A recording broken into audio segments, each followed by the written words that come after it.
আলু কলা দিয়ে রুই মাছের পাতলা ঝোল। প্রথমে মাছে নুন হলুদ ভালোভাবে মাখিয়ে নিলাম, সেই সঙ্গে আলু কলাকে হলুদ মাখিয়ে নিলাম যাতে কালো না হয়ে যায়। এবার কড়াইয়ে কিছুটা সর্ষের তেল গরম করে তার মধ্যে কতগুলো জিরে ভেজে তুলে রাখলাম। এবার ওই তেলের মধ্যে মাছগুলো দিয়ে এপিট ওপিট উল্টে হালকা ভেজে উঠিয়ে নিলাম। এবার দিয়ে দিলাম আলু আর কলাগুলো এই তেলের মধ্যে। আলু কলাগুলোকে একটু নেড়ে চেড়ে একটু নুন দিয়ে ভালো করে ভেজে নিলাম ঢাকা চাপা দিয়ে দিয়ে।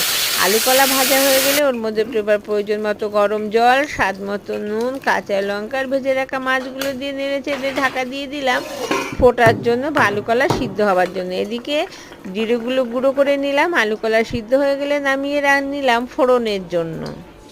এবার একটু সর্ষের তেল গরম করে তার মধ্যে জিরে তেজপাতা ফোড়ন দিয়ে দিলাম নামিয়ে রাখা তরকারিটা। ফোড়ন দেওয়া হয়ে গেলে তরকারিতে উপর থেকে ভাজা জিরের গুঁড়ো ছড়িয়ে নেড়ে চেড়ে নামিয়ে নিয়ে পরিবেশন করুন গরম ভাতের সাথে।